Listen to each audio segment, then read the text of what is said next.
senle ne de sensiz. Yazık yaşanmıyor çaresiz. Ne bir arada ne de ayrı olmak imkansız, hiç sebepsiz. Ne hayallerle, ümitlerle mutlu olmaktı dileğimiz. Suçlu ne sensin ne de benim.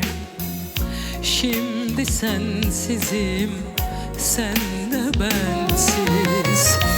Bir an gelip de küllenince, yüreklerimiz dinlenince,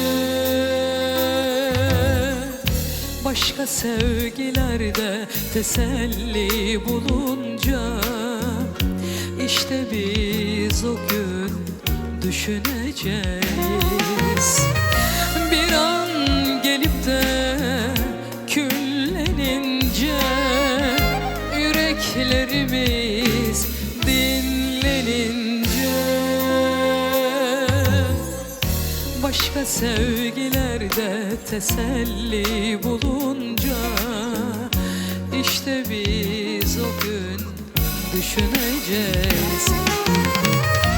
Etrafımızı sarıverecek bir boşluk ki asla bitmeyecek.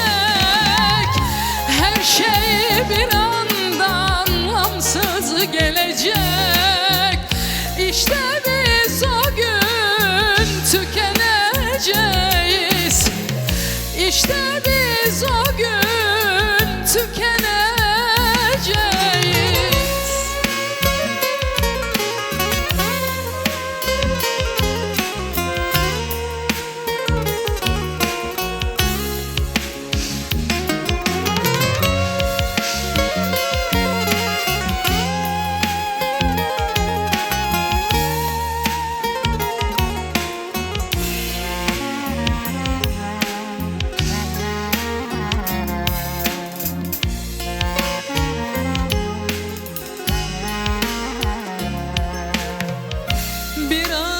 Gelip de küllenince, yüreklerimiz dinlenince,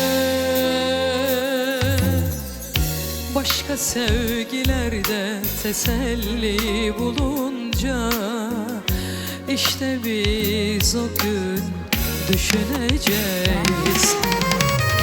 Etraf